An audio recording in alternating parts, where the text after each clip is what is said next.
This is for the players.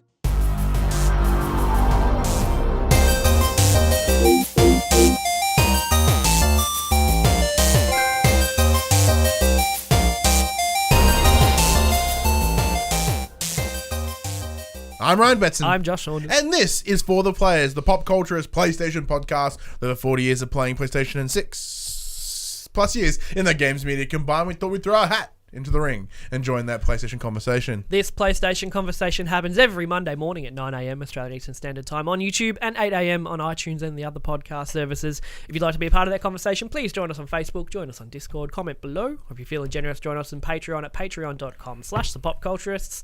Head over there, check out the tiers. There might be something there that interests you. If you want to show your love the pop culturist on your body, head to popculturist.com/shop where you can buy shirts like this one and that one and the other ones that we have, as well as like mugs and bags and pillowcases. We also should say that we are on Twitch at twitch.tv/thepopculturist, where we are now Twitch affiliated. So come over there, give us a follow, join in the chats, come watch me drink and play State of Decay, and then feel a little bit worse for wear the next day. That whole spiel can just be like brought down to everything you can think of In the description. / the pop culturists. Mostly. Branding like a motherfucker. Yeah, I know. It's disgusting. It disgusts me. Oh, it's the worst. But that whole side of things, I'm just like, okay. The business. Yeah. The business of the pop culturist. Hey, AVG, go away. Fuck off, AVG. How you been, man? Swell. Swell. Good to hear. Little tired. Had, young boys sleep over to play with each other, not me. Oh. Woo! Could have phrased that better. Alex had a friend sleep over last night. You know, kids as they do the up, like, running around. Yeah, it's like 4 a.m. Nerf guns and stuff. And, Yeah. the drum kit came out for some reason at some point. I still need to come play that And drum then kit. at 6 a.m. it's like, we get Macca's for breakfast. I'm like, what? Get the fuck out of my room. Who the fuck are you? Yeah, no, it's cool. Well, they up to lots of Fortnite, I assume? They did, yeah. Mm. Yeah, smashed it out. No victories, though. Ah. Close. Third on the last attempt. But Bill Earns. What have you been playing, though? phlegm. Mm. Pre-purchased the WoW expansion. Yeah, very nice. Unlocked the allied races, so I'm leveling up one of them. Okay. It's like because you got like an allied race. I mean, you got like your Taurans, yeah? Yeah. But now you can get like the High Mountain Tauran, which are like different models. So, that's a thing. Yeah, that's the thing. I've been playing that. And Dragon's Crown Pro. So thank you very much to the lovely gentlemen at and ladies at 5 Star Games for providing us the code for that one. So you told me a little bit about it last week. So you said it was like a D&D side-scroller beat 'em up. Yeah, think of it side-scrolling hack and slash RPG. Because it was originally out on the Vita and the PS3 in 2013, you can bring your save file over from them. Did you? No. Oh. I couldn't find it. You couldn't find the Vita? No, I couldn't. Find the save file, but it couldn't. So I might have uninstalled it on the Vita when I ran out of room. Years ago. You've lost the save. Yeah, I might have lost. Yeah. But it's because I want to start fresh anyway. So they've given it the 4K treatment. Ooh. They've re-recorded the soundtrack. Same tunes, but re-recorded. Soundtrack's spiffy, real spiffy. Looks good. Like I can't see it in 4K, but it's got such a unique. Is it being sampled down? Does it look like sharper than your average game because of that? It does, yeah. So I don't see how putting it on a 4K TV would make it look any better, because to me, like, everything's sharp, everything's crisp, the colours are nice and vibrant, they contrast really well. It's got a really unique art style, so you can't really lose too much in it, if that makes sense. Mm-hmm. It's just fun. It's just like dungeon crawling and loot hoarding and all that kind of stuff, and that's the kind of games I love. I put 500 hours into Diablo 3 and more into Diablo 2. Like those kind of games where you can just kind of repeat content to try to get better gear. Well, something to it. Like, so what's the story? Like, how's it work? Well, the story is there's a king who took all his men to find this legendary item called the Dragon Crown, which lets you control dragons, and you haven't heard from him for a while, and then you figure out why. So you gotta find him. Yeah. But a lot happens in between, and I need to start a second playthrough because there are a fair few points in the story where you do get dialogue options, which is where that whole like D&D thing, because all the dialogue is read to you from a narrator, which kind of makes you not have to read so much, which is really Ooh, good. I like that already. I like not reading. It's good. Big fan. But I'm not sure at this point what would happen if I chose other dialogue options and if that changes anything further on. I do love, because you go to the world map and then you can go to all your places and stuff, but the town is cool because the town is just a single stretch of, like a road, and then as you play through the game you unlock, now you can enter the Adventurers Guild where you get your quests, now you can unlock the church, now you've unlocked the merchant, the inn's right at the end, so it's has a real like homey kind of town feel and all that it's really cool, and it does have couch co-op. A lot of people will like that. Ooh, very cool. Because you can fill your party with up to 4. All 4? Yeah, you can fill your party up to 4 people. Do you want to play it on the 12-hour stream? We could do that. I have to bring my PS4 though. That's fine. But I might buy it because you kind of took my interest. But when you're not playing with anyone, you can hire other adventurers to fill out your party. So as you're going through the levels, you find piles of bones. You pick them up. When you finish whatever quest you're on, you take them to the church. They can resurrect the bones into the adventurer they were previously, and then they hang out in the inn. And you can go like, all right, you, and you, let's go. And you can kind of build your party around kind of what you like. So I'm playing as a fighter. So the game doesn't really have, from the start, it doesn't have a difficulty level. You do unlock difficulty levels later, but some classes are recommended for veteran players and some for novice because they're a lot hard. Complications. So the fighter is normal. Sword and shield, you can kind of build around being like a tanky kind of guy because you can buy skills from the guild to kind of customize how you want to be. Mm-hmm. And then I've filled out my party with a couple of ranged characters. So I'm like up front, like blocking and deflecting and parrying and stuff, while they're all behind me going and throwing spells and stuff like that. Because I tried playing the wizard. Mm-hmm. It's too hard for because I'm just used to smashy. Same as me. Like I'm not really. That's why I never play like some sort of controller or healer in those sort of games, because I can't stand back and go. I'm like, oh, I gotta get in there. But the way the levels work is, you go through the level, and there's a boss at the end of every level. Yep. But later on, you come back and an alternate path levels up. So you go through a different way through the level to a new area. There's a new boss there. And throughout the level, you're picking up bones that you can resurrect at the church for more party members. But there's also chests and all that you unlock. And you get gear, and the gear has a rating out of the chest, whether it's S, A, B, C, D, or E. And that kind of gives you an idea of how good that gear is. But you don't get to keep the gear unless you finish the level. So you got that kind of risk kind of thing going on. So you might have found the best gear, like all S rank gear, which is like the really good stuff. But you might die, and then you get nothing. So is it procedurally generated, or are they?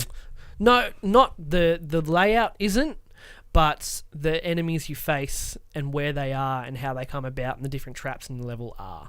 Okay. So in a way, yes, the layout is the same, but what's inside the layout does change. So if you do die, do you drop your loot? You can come and collect it later, or is it just gone? Gone. Just restart the level, try again. Ouch. So it's not the easiest game out there, but it is very satisfying. Sounds rewarding. The combat is very. There's just a lot of depth. You got limited inventory space, so you've got like your weapon, your shield, and then all this treasure that you find, you take it to the merchant, and because it's all question mark gear, like you don't know what it is, and for a fee, she'll like identify it so you can see the bonuses, add them into your limited gear slots. Or if you're fighting, so you can, with my fighter, I've gone for like strong knockback stuff, so I'm looking for all this gear that has knockback, so when I hit something, it knocks them back, and then I can jump forward or throw my weapon at them and stuff like that. But there's a lot of depth and customization, more than you'd think, kind of just looking at it. You're like, well, I'm a fighter, I use a sword and shield, I go yeah.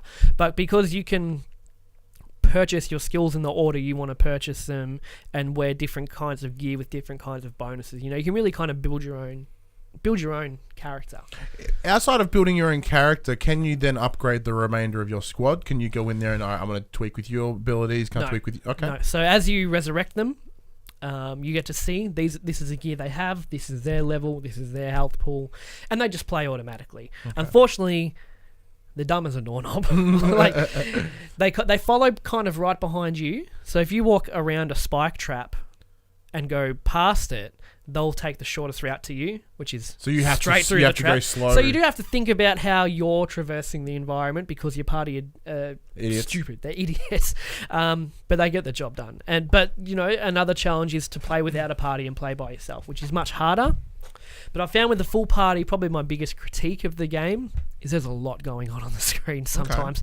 Like, it's just, I feel like it would benefit a lot from being able to pan the camera back a bit. Do you feel that it's more than what the... Because once again, I don't know what the upgrades are between the Vita and the PS4 version.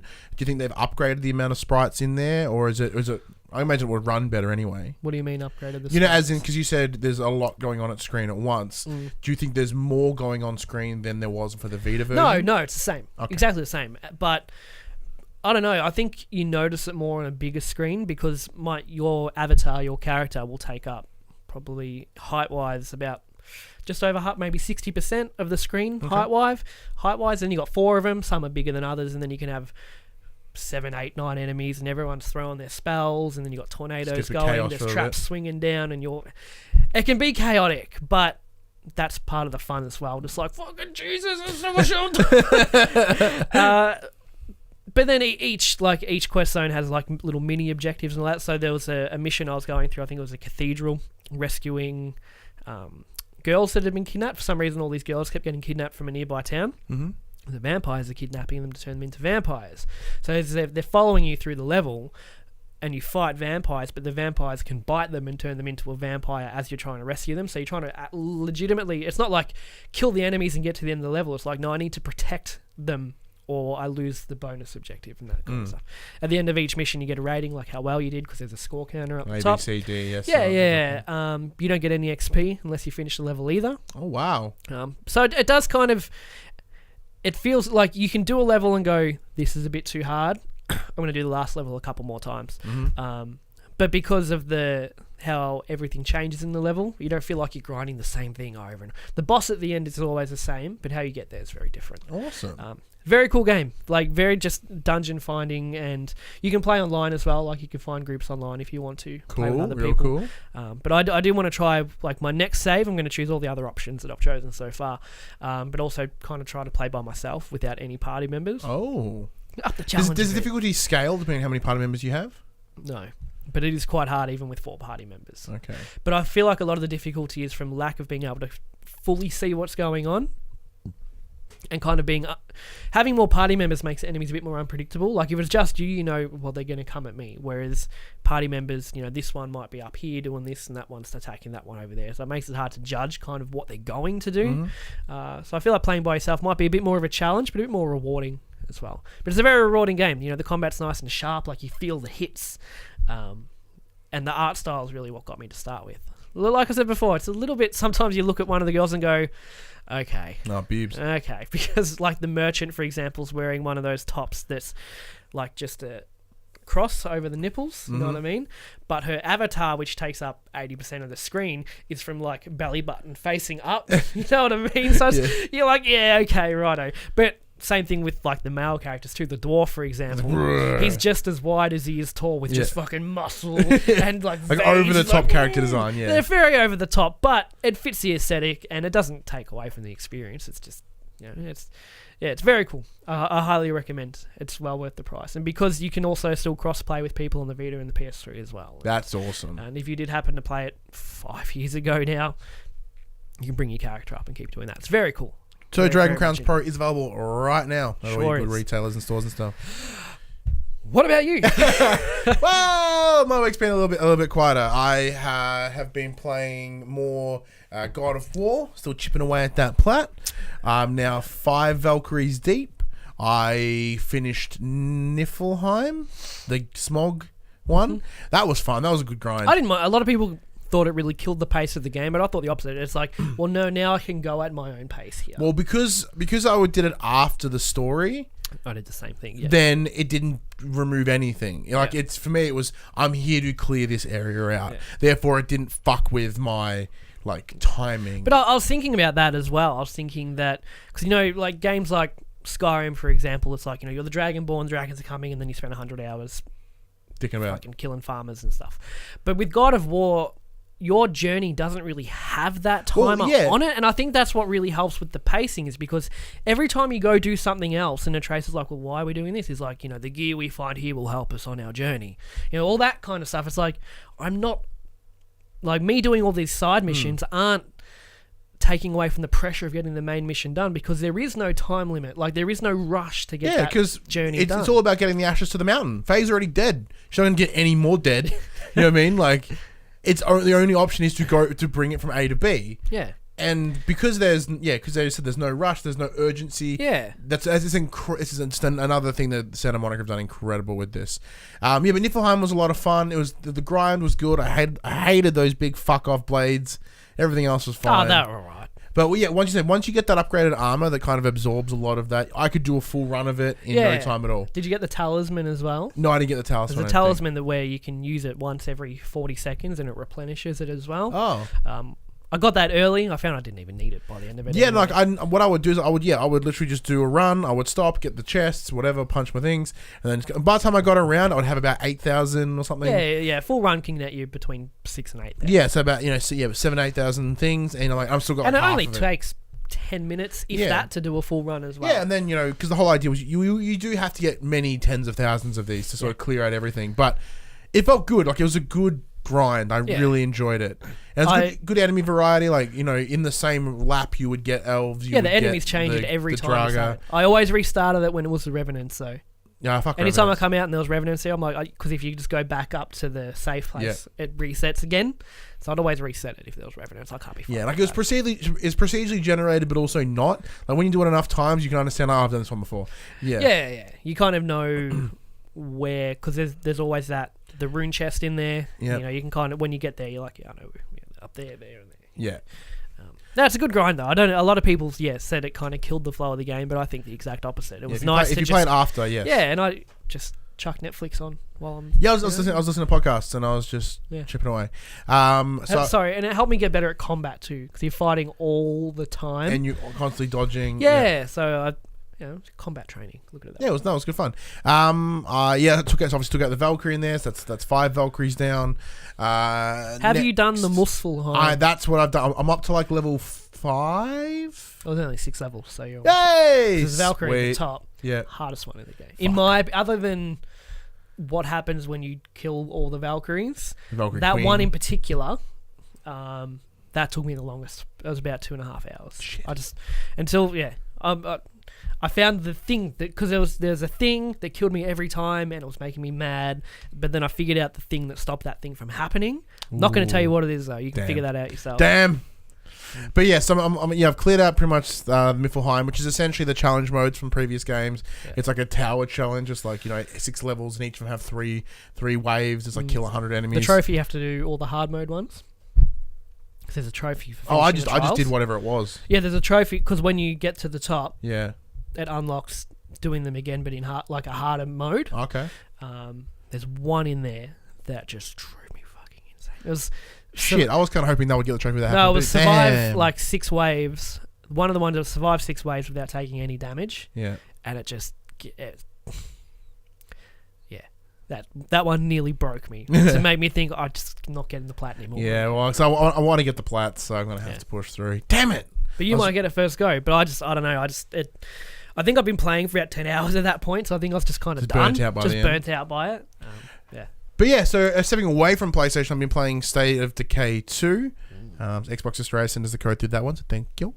It's like The Walking Dead with community management, micromanaging things. So you have like your little home base where you have to keep these people happy and alive while you're off expanding the map and getting more things. And that is not my kind of game at all. I enjoy it because it's the same. It's the similar zen to like I get from farming games. It's like small objectives, except for the man-eating. It's like small objectives. It's like do a little thing, go here. It's the same. This is what I find really interesting. So with the 2 first-party releases that Xbox have done this year, they're both almost fetch quest games. Like Sea of Thieves was go there, do a thing, come back. Go there, do a thing, come back. State of Decay, go there, do a thing, come back. Go there, collect a thing, come back. Like, which is fine, but when both games are the same, like, what are you doing? They'll figure it out. I'll figure it out. Is it E3? E3 is something big. Something big. But we're not here to talk about Xbox. No, but the game's really fun. Last night, I streamed it, sipping on some whiskeys, got a little buzzed, and bit worse for it. But that was good. So that was a good kind of game to sort of sit and have a bullshit with the chat, because the game's, although not incredibly intense to watch, it allowed good conversation. I could still sort of piss around and do what I was doing. And I've also been playing another game, which I can't talk about because of embargoes, but get excited. I'm thinking that would have made a good segue into the main topic, but we couldn't really hold that until... Yeah, no, it's all right. So anyway, that's what we've done, talking about what we've been playing, which probably went longer than usual. We're moving into the news, where we tell you about what's happened this week in the PlayStations. Hang on. What? You getting messages from your son in the other room? Yeah, Alex is in the other room. I brought a big bag of chips in the car. Yeah. Because he's always hungry when we finish. Yeah. And I said, bring it in with you. He said, nah. Now he's like, can I go get it because I'm hungry? Yeah. That's right. After the news, I'll quickly run out there and help him. Okay, 5 bits of news this week. Number 1, Blackout is Call of Duty Black Ops 4's Battle Royale mode. Treyarch announced at its Black Ops 4 reveal event. The mode will be available in Black Ops 4 at launch and features a map 1,500 times bigger than an average Call of Duty map. Incorrect. 1,500 times bigger than Nuketown, to be exact. That's not as impressive. Blackout brings the Black Ops universe together by integrating parts of different multiplayer maps into its own and playable characters from Black Ops games, including zombies characters. Really cool. As you said in our messenger chat, the day PUBG died. Yeah, look, so PUBG is dead. Now with Call of Duty on this, PUBG, like, although this is going to have the sillier side of... Because it's Call of Duty multiplayer, it's not grounded as much. Like, although we had Call of Duty World War One last year, World War Two, sorry, that was grounded, very serious, not so... And they're like, hey, guess what? You love that. Guess what? We're Back to the Future. Fuck you. And so it's all back to the silliness and the kind of over-exaggerated weaponry, and which is fun, and I think that if you're going to do a Battle Royale mode, that's what you need, though. Yeah, that's what separates Fortnite so exactly, much. And that will add to this. That will add to this Blackout mode. Yeah. I think it will probably... Cause the thing is, it'll already run better. Yeah. Guaranteed. And bringing in all the other characters from, like, the zombie modes. Like, we could be... I think Kevin Smith was in the Black Ops 3 zombies. Yeah. Jeff Goldblum was in there. Yeah. Ron Perlman was in there. David Tennant was in there. Like, that's going to be a big fuck off match. I think the main thing with it is just the gunplay. Like, the gunplay in COD is pretty damn tight. And PUBG just feels like wet noodles. To me, anyway. I know a lot of people love it, but it's just not there. I still think the full-blown military serious of like what PUBG somewhat tries to do, that'll be covered by Battlefield. Be stomped by Battlefield. Yeah, I truly think Battlefield will really kill PUBG. Because they have announced that the next Battlefield is called Battlefield 5 at this point. And, you know, it's all... But the thing is with this, though, is that Activision got theirs announced first. Yeah. Like, officially. So, that's up to the guys at DICE to, you know, try to pitch it a bit differently, because it'll just be like, well, Call of Duty's getting one, now Battlefield's getting one, when truth is they've probably both been developed for, you know, about a year at this point at least, so... What I do love, though, is there's a lot of great little jokes. You know, as everyone says, you know, Battle Royale is the word for this E3. Netflix, Australia, and New Zealand posted, do we need a Battle Royale mode? Like, everyone's like, yes. Well, you take a character from all the Netflix originals. Yep, and then just fight them out. Together. Yeah, look, I'm honestly keen to check it out. I'm keen to see it. I'm keen to check it. Yeah. Hopefully, I would say, because what kills... I was going to say, it'd be playable in EB Expo, but EB Expo is now PAX, and this will and PAX is after it's already released. So, but what kills me in Fortnite is the building. Like, I'm not good at it. I can build, but not in the way some of these people build, and that's what like when it comes to just having a shootout with someone, I normally do pretty well. I normally come out on top, but when it comes to having build battles and stuff, it's just not for me. And PUBG is just too clunky for me to get into.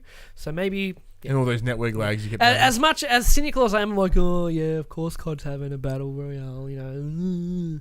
But you know, we kind of need it. We need that top level, more serious someone to do it real right. Someone to do it properly. Yeah, I mean, in that style, because Fortnite have done it properly.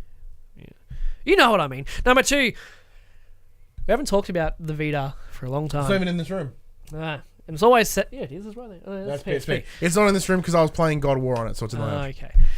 Sony is reportedly ending production of physical cartridges for the PlayStation Vita. Kotaku reports Sony American and European branches plan to end cart production by the close of the fiscal year 2018, although digital distribution of games will continue.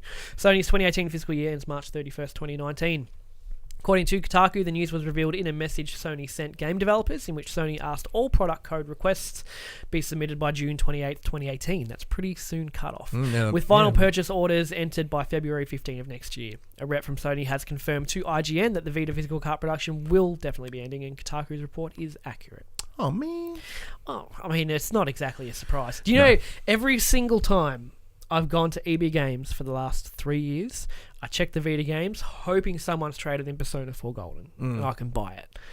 Have you checked the eBays? I can get them off eBays and stuff, but I'd rather just buy it. Yeah. You know, I don't need it because I've already got it digitally. I want a copy, so anytime I'm near EB Games, I'll be like, do they have it? No. And it's not a surprise. See, what I'm still hoping for is for the collection, because I have everything. Right, like as I have the original OLED Vita, I've got PS2s, PS1s, PS3, all of it, right? But the only things I don't have is I don't have the slim the Vita, and I'm trying to debate whether, with everything sort of wrapping up, it's going quiet. Should I jump in now before it gets super expensive? Before it becomes a legacy item. Yeah, because I need the PSP Go as well. No, that dumb invention. Yeah. And that's like 200 and something bucks. I'm like, fuck, I might as well just spend that money on get the slim Vita. Yeah. But yeah, you may as well. Yeah, I'm thinking. I think it's already at the death rattle. Death's already there going. That was there ages ago. Yeah. It'll be interesting to see how long they keep up the digital stuff for. I mean, PS3 is still going after 7 years. How far are we in the PS4 life cycle now? PS3. PS4. PS4. 4 years. There's no end in sight for the PS3, so I imagine 5 years. They'll keep the Vita distribution up for quite a while at this point. Yeah, because it doesn't cost anything to have it up there. The PS3 store still exists, so. Yeah. Number 3, Devolver Digital will be hosting a big fancy press conference for E3 2018. The press conference will be held on June 10th at 8 p.m. PT, 11 p.m. ET, June 11th, 4 a.m. for the UK, and 1 p.m. Australian Standard Time on Twitch. Devolver Digital promises this year's conference will feature, quote, actual game reveals, but has warned viewers to also expect blood and possible loss of life. The publisher held its first ever E3 conference last year, which was the conference of that shit insane. It was so good. It was a complete take the piss of everything that had come before it. And it held like nothing. Like there was no was that a subtle dig at, It was like, no, you are punching them in the face. And there's that woman who starts talking, and bit by bit her face just starts bleeding. She was great. Yeah, she fantastic. Just went all in. And it was just crazy to see. And I think, what happened to the guy? He's lost his hand when he threw money at his screen and it bit his hand off, bite the hand that feeds you and stuff like that. It was an amazing press conference. It'll be cool to see them show actual games this time. But I'm going to imagine the amount of sass is still going to be about the same. Yeah, it won't be as impactful because we've already kind of seen it at this point because it was so unexpected last year. But it'll still be a good watch. So Devolver do real good. Obviously, they have their Devolver games, but they're also a great publisher now, and they're publishing a lot of really rad games. The amount of emails we get from their local PR with all these games that Devolver are working with or helping publish, I'm like, fuck, man, you guys are kicking ass. Going hard, yeah. It's good to see. Yeah, they deserve to be front and center, I think. Correct. It'll be great fun. I'll see if I can fit it into the schedule, and I might stream it as well. The schedule is effed. Number 4.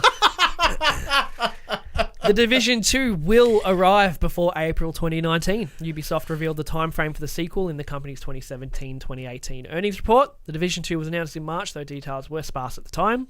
E3 next month is set to be the game's big unveiling.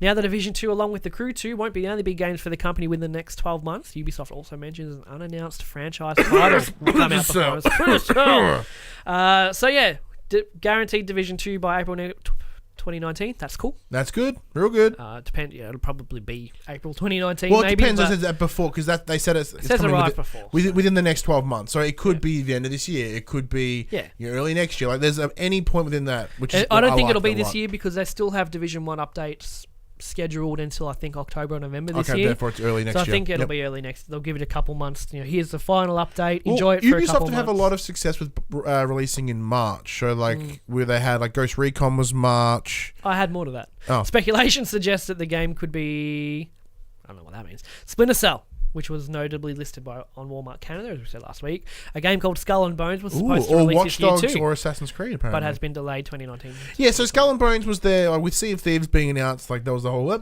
fun pirates, and they're like, hey, this is like 2 years ago. They're like, hey, Skull and Bones, super serious pirates, and I forgot about it. And then I was like, oh, what happened to Skull and Bones? And then literally the next day, it's coming like, oh fuck. Yeah, well, I am super keen. It'll be Splinter Cell. Yeah, I hope it's Splinter Cell. But if you want to speculate, you can with us and watch with us live, because I and Josh, for some of them... You're talking about E3? Yes, E3. Yeah. I'll be streaming and live reacting to all the E3 conferences, even the ones that are just videos. I'll do them then and there, because it's fucking funsies. insane. Because I'm insane, and I'm dedicated, and I do it for them likes, do it for them views. I'll be here for the PlayStation one, but I'm not going to fucking drive home and drive back 8 times in 3 days. Fuck that noise. Yeah, unless there's any that really jump out and you're like, okay, well, I think the Square one would be probably interesting to you. Not at 4 in the morning. Not at 4 in the morning, though. It's a video, just watch it next day. I'll just read a recap, I think. Yeah, or just watch my reaction. Please. And last bit of news, top selling games for week ending 13th of April 2018. Number 10, 2BA 2K18. 2BA? That's what I wrote. FIFA 18, number 9. Number 8, COD World War 2. Number 7, Rainbow Six Siege. Number 6, GTA 5. Number 5, Crash Insane Trilogy. Number 4, Destiny 2. Number 3, Conan Exiles. Number 2, Far Cry 5. Number 1, God of War. Man, I've heard some good things. Do you think this is the last week God of War at the top? Potentially. For Detroit? I think maybe. So I'm waiting for that music video. And put your hands up for Detroit. And there's kind of like... So Conan Exiles, that's not what you think it is, but we'll get to that. That's not what you think it is. Oh, it's not either. But I have information about that, so get out of the drop and onto the drop yet, you crazy person. Wow, this week is huge. But that's coming in time. But anyways, so where are we going? Yeah, so Conan Exiles apparently is like an MMO sort of thing, kind of like Ark. Kind of like it's Ark mixed with something else, but the whole idea is one of the characters your character creator things. Oh, I'm aware. One of the, how you've got like muscle and head size and arm size. One of them is dong size. Yeah, because they had Age of Conan was an MMO probably 10 years ago at this point. And yeah, you could take the man's pants off and just have that big fat willy flopping around. Yeah, so I was listening to another podcast. I'm talking about this story about, they're like, well, we'll check this game out. They just start walking through this jungle. And there's a dude building your house with this giant wang. He turns and he's like, goes back to building with this giant wang. And then they're like, all right. So they kept wandering off their company. He's like, hey, you want to come see my house? Dong's still out. Just huge. That's what some of the appeal was like 10 years ago. Yeah. It's just having full frontal nudity and stuff like that. It's still pretty funny. I think the female characters were the same as well. But the gameplay was fucking Now, did you need to run and feed your child? Huh? Yeah. Oh, yeah. BRB. All right. Hey, guys. While he's off running, I'm going to tell you... Oh, well, you can edit it after this. I probably should mention this at the start. For those who don't know, we've hit 1,000 subscribers on this channel. So what we're doing to celebrate is we are doing a 12-hour stream from June 2nd. So from 12 p.m. to 12 a.m. we'll be doing a live for the players. We'll be doing a live E3 predictions. We'll also be playing a ton of games. We've got, I think Rainbow Six Siege is lined up in there. We've got Overcooked. We've got Josh will be playing some Gwent. There'll be a ton of cool things in there. We've got a bunch of giveaway items as well. So thanks to the lovely people at Ubisoft, we've got some stuff from them. We've got some Nintendo things. We've got some PlayStation things. We've got a bunch of things in the works to all give away. And we've got Ethan from Technology and Gaming building a custom controller for someone. Not me. Not you. Not my son, because he's asleep. Well, that solves that eating problem. Sure does. That's what he gets. He slept 4 fucking hours last night. Stomach acid eat itself. Yeah. But anyway, yeah, come and join us here on the YouTubes from 12 p.m. to 12 a.m. Should be a fuck ton of fun. You'll be there for about half it, maybe. Yeah. You know, your little one. Your little one. He's like 38. You've got your Dad, I want to go home. Get your license, boy. So Josh will be here for about half of it. Dylan will be here for a little bit, but our good friend Dave will be there, all of it with me. We'll have a bunch of guests come in. Jono will be coming from 8-Bit and putting in work, and Paul will be there from Player 2. It's going to be a good bit of funsies. Well, that's it for the news, and Ryan filling in time as I walked away. Now, Ryan, let's have a chat to the players about embargoes. I wanted to extend that, but I think I'll just rather get straight to the point. Embargoes. Yeah. The state of embargoes. For those who don't know, tell the crowd what the embargoes are. Oh, you tell them. Cool. So embargoes You're the one that reads like 8 of them a week. So embargoes are sort of essentially written agreements between two parties where particular information can or cannot be disclosed. So if it's particular with games, the embargoes are you cannot provide reviews or impressions or whatever their stipulations are up until said date. And even in that embargo, they might say even after this date, don't mention these things for spoilers or whatever. It's an agreement that we have as content creators with publishers and with PR people to sort of part of the deal. Like, here's a game, don't do this, don't do that, don't do this, don't do this. Why do you want to bring something particular though? Well, I can't talk about why I wanted to bring it up in particular. Yeah. Because of this. Just there's been a rise recently in much tighter embargoes or press copies being held until too close to release to provide any content. I just want to talk about why that may be. Okay. You'll probably have more to say about it than I do. That's why you go first. Most likely. I want to know, I'm asking you. Yes. Let's look at Bethesda as an example, who are no longer providing press copies. This is old news. This has been around this is old for news. A year and a half now. Maybe we can reiterate on it after this particular title is out, because we can't talk. Because of the embargo, we can't discuss what kind of caused even the embargo is embargoed, so we can't talk about that. We can't say what's in the embargo. That's fucking weird. But yeah, let's use Bethesda as an example, like withholding games until a day before press release. See, even that's a little bit sketchy. So a couple of years ago, I think it was around the release of Doom and Skyrim Remastered, so not last year, the year before, they sort of made the announcement that they would only provide press copies, a day before release. This is to that's not more of embargoes, that's more of code delivery. It's a little bit different. Yeah. But the idea being that everyone would experience the game at the same time. However, with that, they would then give the games to influencers like YouTubers and whatnot and Twitch streamers earlier, ones that they know could say favorable things, but not like critical reviews. Press would get it a day earlier. But the embargoes, even when we get some games with embargoes, sometimes the embargo won't lift until like the night of or the night before. And to me, so the embargo most of the time that says we don't have a lot of confidence in this title. Well, that was sort of like that's sort of what we want to talk about. Like, what does the state of that embargo mean for that game?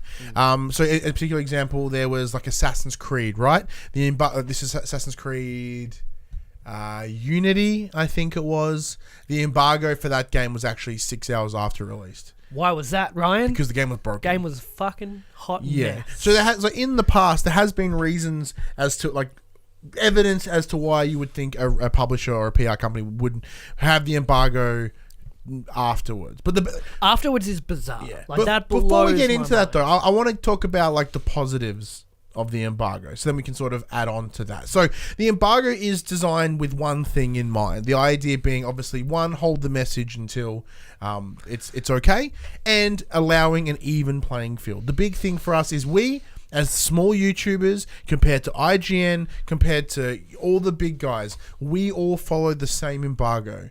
So what it does, it closes down the playing field. So IGN would have people that could play the game literally 24/7 until the embargo.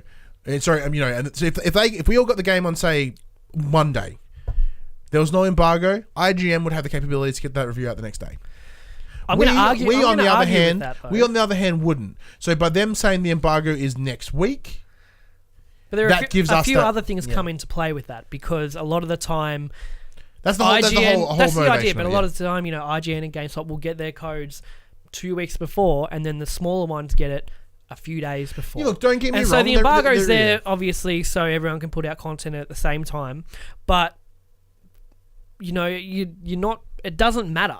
If we get, I'm not trying to sound entitled, but if we get the code 3 days before release and everyone else has had it for a week and a half, we may as well have not gotten it at all at that point. You know what I mean? So while it is there to level the playing field with all that, there's more to it than just give everyone the code 2 weeks early. Yeah, look, don't get me wrong. Of course, there is priorities and a list of people in terms of like who gets codes first. Like, if we got a code somehow before fucking Kotaku, I'd be like, are you sure?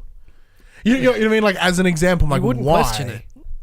Oh, no, I wouldn't question it. I'd be like, thank you. Not out loud anyway. Yeah, but I'd be like, why haven't they got it yet? Thank you, bye. But we never know that. We never know when they get it. So, No. one thing that's happened a lot recently with embargoes is they've also added a little clause that when you're allowed to disclose that you have the game. Yeah. So there is this weird thing going on right now where a lot of people like to announce the fact they have a copy. I of know the game how, early. like. I mean, I can't. Yep, just keep. We do it. Like, I did it for the latest titles we've had, because. Did you? Yeah, I did it. I did it.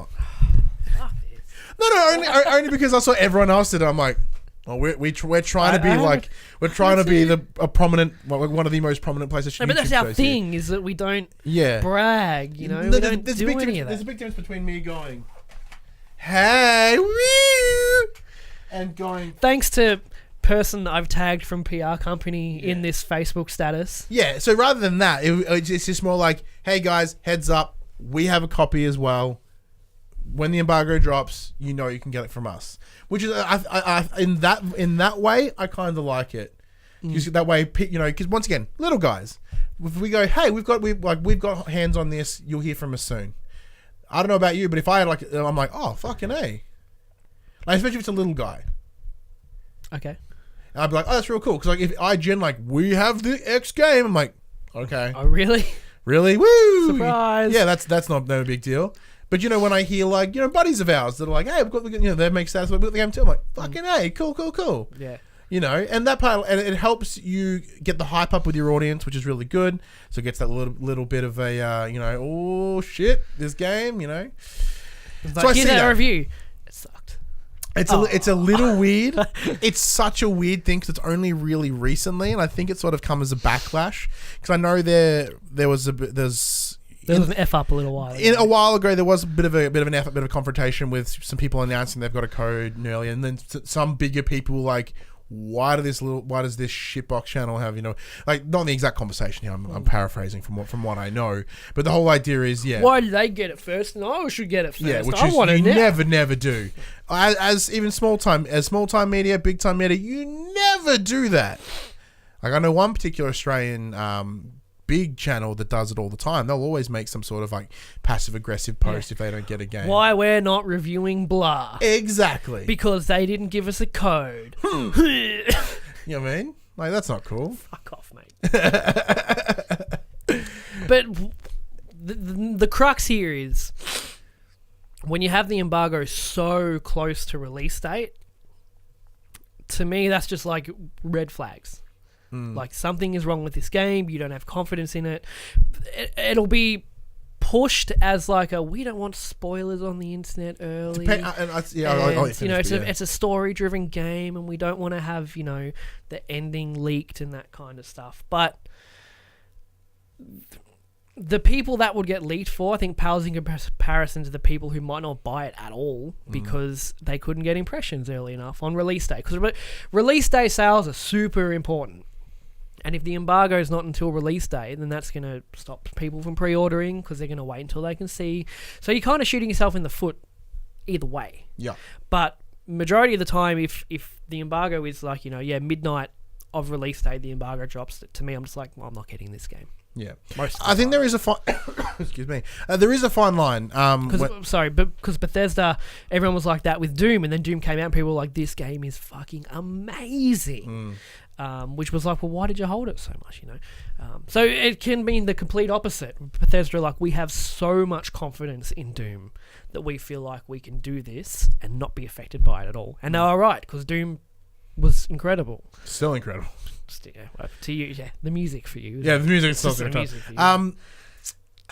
Yeah, so I think that's a bit of a double-edged sword when it comes to embargoes and their timing. Like, I do certainly agree. Like, granted, in any embargo that I've ever read, they do very clearly state what you can and cannot talk about in your review, because that may cross spoilers. So, in that embargo, they can still stipulate that yes, it's a week out. Like, as an example, the embargo is a week before release, but you cannot and do not disclose any of this until the release day.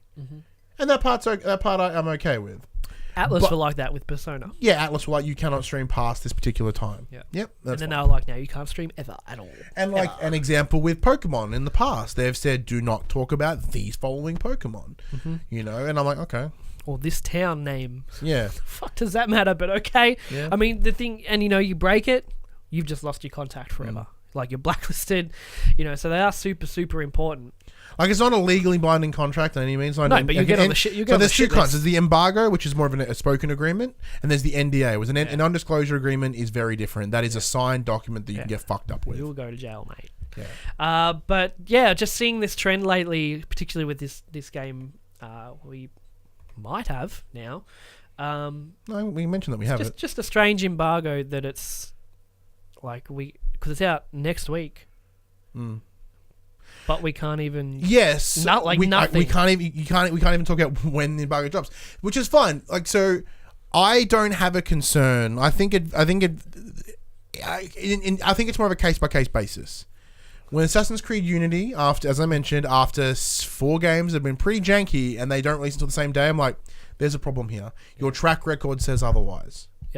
Where God of War, as an example, which, the embargo was a week prior to release, one that shows incredible confidence in the game, but also I think that with God of War as an example, people, once again, not having such a strong reception to the previous games, that it was done to sort of be like, you're gonna want to pre-order this, as in, like, it's a week out. Here's, like, a week out, you'll see the scores and you're gonna rush to get this. I did. Exactly. Like, I know people that have been like, I didn't know I wanted it until I saw those scores. I'm like, I guess I got to pick this. I guess I got to pick this up. Yeah. And I think the embargo also helps with the hype, right?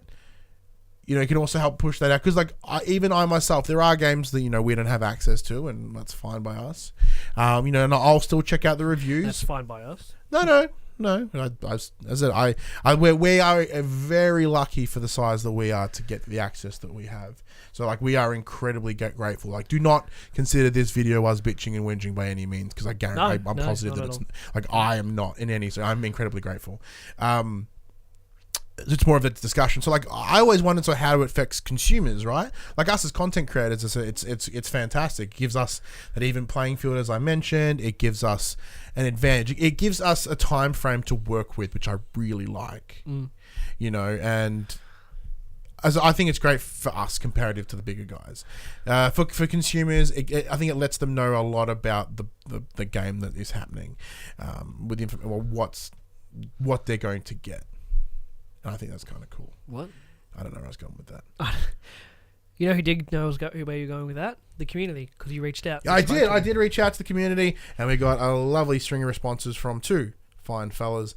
One, our good friend Buddy Watson, who does...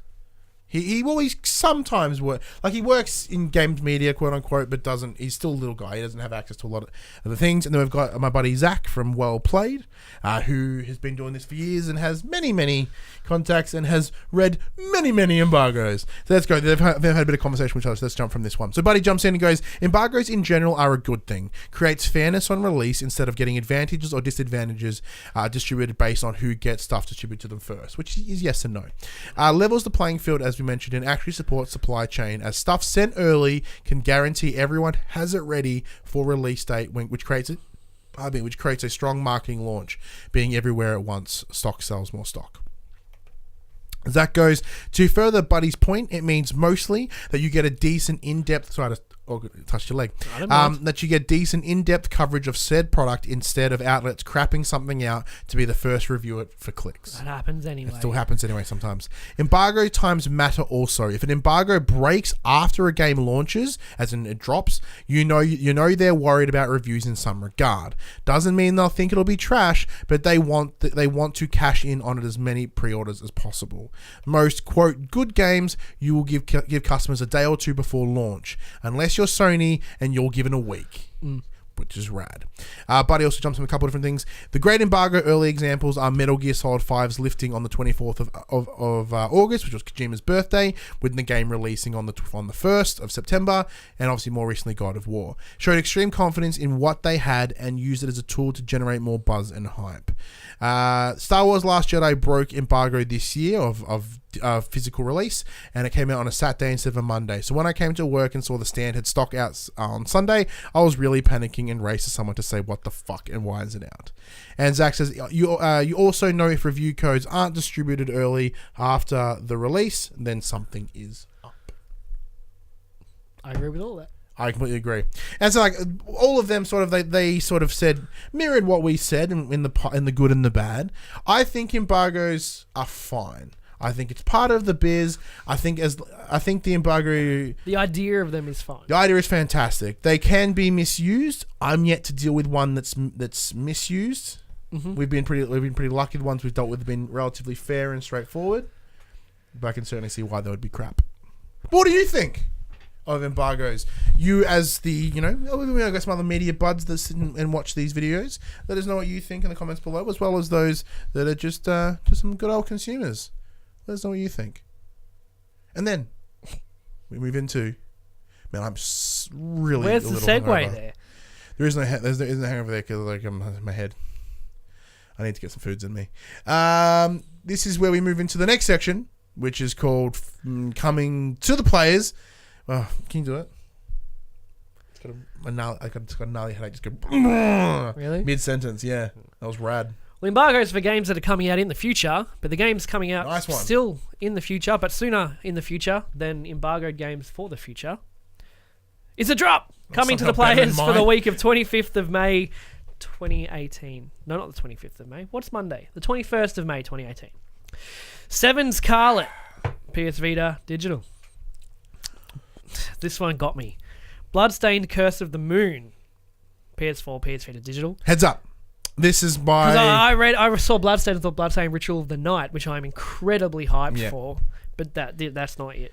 No, okay. So, Bloodstained Ritual of the Night is the bigger game. This is what their big 3D Castlevania is what they're trying to aim for. Bloodstained Curse of the Moon is one of the Kickstarter goals. If they said if we get enough, we'll make this game. And I've got it right there.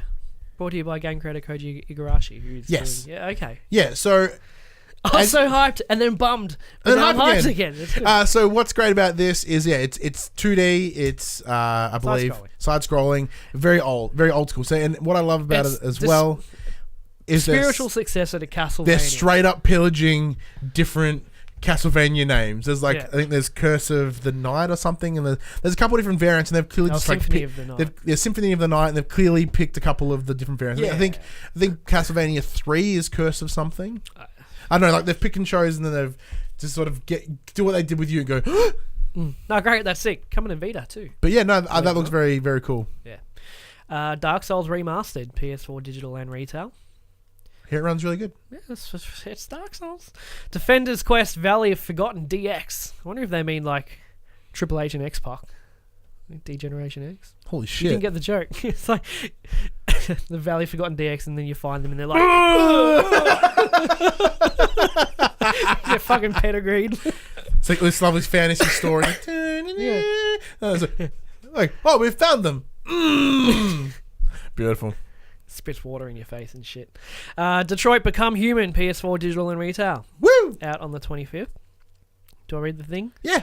Detroit Become Human is the latest title second-party release, in development by Quantic Dream that expands on the studio's legacy of gripping, narrative-driven experiences. Discover what it really means to be human in a powerful emotional journey made of choice and consequences. As I mentioned on the social medias, we do have a copy of that. So when the embargo does drop, you'll hear from us. I thought the embargo said we couldn't say we had it. Nope. It says no. But the embargo says we can have it. We can't talk about the embargo, and we can't tell you when the embargo drops. Right. But we can say that we have it, and you'll get. I was under the impression we couldn't even say we had it. That's why I avoided it so heavily in the last discussion. Disco Dodgeball Remix, PS4 digital. Dungeon Rushes, PS4 digital. Everspace, PS4 digital. Gorogoa. No, Gojira. Holy shit. H1Z1 Battle Royale. PS4 yeah, but there's digital. a closed beta up and running right now, actually. I had no idea. Yeah. That's You've missed your chance, mate. Sorry. But you're the first battle royale, like, as in apart from Fortnite. It's PUBG. Because PUBG is was essentially a mod to H1Z1, so they beat PUBG to PlayStation.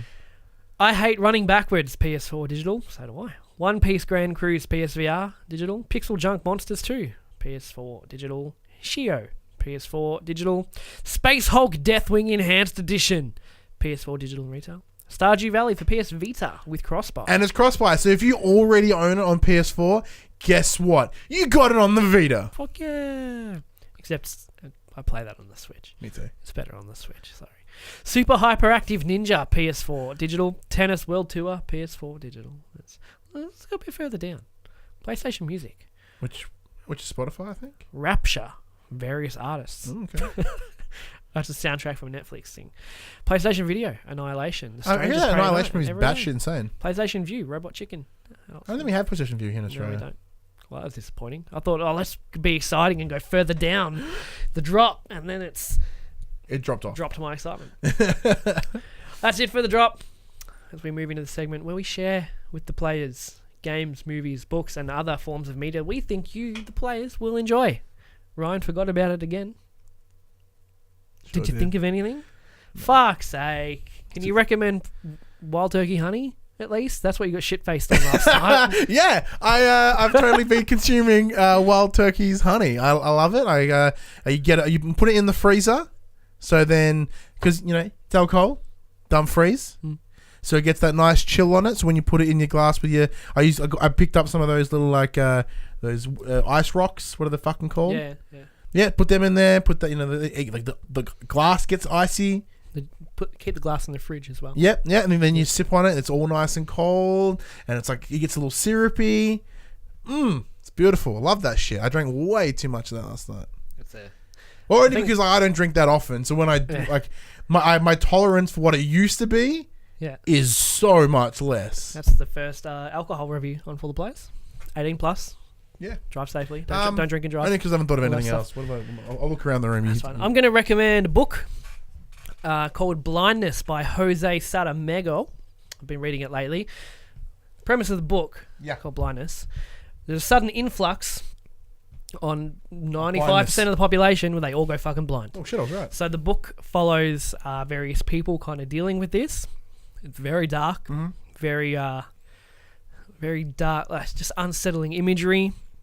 Everyone's blind. A lot of them are locked up in asylums together where they can't do anything. Society starts falling apart because no one can do their job because they all can't see. Makes sense. Very cool premise, very cool book. Very unsettling. You need to be ready. It's not a feel-good story so far. About halfway through. Blindness by Jose Saramago. Highly recommend to check that out. You go to the Dimmicks in Wanbons if you really want it. That's my bookshop. That's where I go for my books. Very cool. Because I can go to EB Games at the same time. Yeah. And get sushi. Oh. I love my sushi. Tick, tick, tick. Tick, tick, tick. That PlayStation conversation happened on a Monday morning at 9 a.m. Australian Eastern Standard Time on YouTube and 8 a.m. on iTunes and the other podcast services. If you'd like to be a part of future conversations, please join us on Facebook, join us on Discord, comment below, and if you're feeling generous, join us on Patreon at patreon.com/thepopculturist. Head over there, check out the tiers. There might be something there that interests you. If you want to show the love of the pop culturist on your body, head to popculturist.com/shop where you can buy shirts like this one and a bunch of other ones that we have, and like mugs and pillowcase and all that sort of stuff. We are also on Twitch at twitch.tv/thepopculturist where we are affiliated, so you can come donate, subscribe, follow us, join in all the good times, play some games, drink some whiskeys, have a very, very good thing. And also, don't forget, we are streaming from 12 p.m. to 12 a.m. on the 2nd of June to celebrate a 1,000 subscriber mark here on YouTube. I'll be there, he'll be there, Dylan will be there, a bunch of people there, playing games, doing podcasts, maybe get some bit of board games and some Cards Against Humanity sort of stuff. We'll play a bunch of games with you, the community. And also, can happily announce that during that stream, because I thought, why the fuck are we doing a stream that's just to jerk our own dicks? There's something we can do that's better. So I reached out to a local organization. So like, hey, you have similar interests to us in what we do. Is there any chance that we can do a stream, maybe raise some money for you? So we reached out to Gen U, which is the mental health. Sorry, I just need to clarify. You're saying we. I had no idea. You had nothing. It's I all- represented the brand. We reached out to Gen U. They do mental health support, mental health and disability support here in Geelong. In particular, their applied gaming program. So using the power of board games and soon to be video games, they are helping people, so people with like mental health issues and people that are on the spectrum, helping them, come out of their shell, understand things, be better social and just have a good time and do something a little bit different compared to the older style treatment for these things. So during our stream, I said we'll be giving away a ton of things as I mentioned, but then we'll also be raising money for these guys. So when you do come, I'm sure there'll be a GoFundMe link or something that I'll arrange. But yes, if you want to, please don't spend money on us. Spend some money on these guys. Help some people with the power of games. And then spend money on us. And then something else. Like if you've got two monies, give one money's here, and one money's here. And if you've got three monies, you can do both and keep one. Yeah, so you've got three monies. You would there, and then you put the monies back in there. And then you take it out of there and give it to us. And then you reinvest that monies in like a good bank account with a good interest rate. So then, when a couple of years you come back and you've got two monies. And you spend all that interest on merch. Yeah. But anyways, until next week, I'm Ryan Betson. I'm Josh Saunders. And that was for the players. With no monies. With no monies. We got no monies. Please help.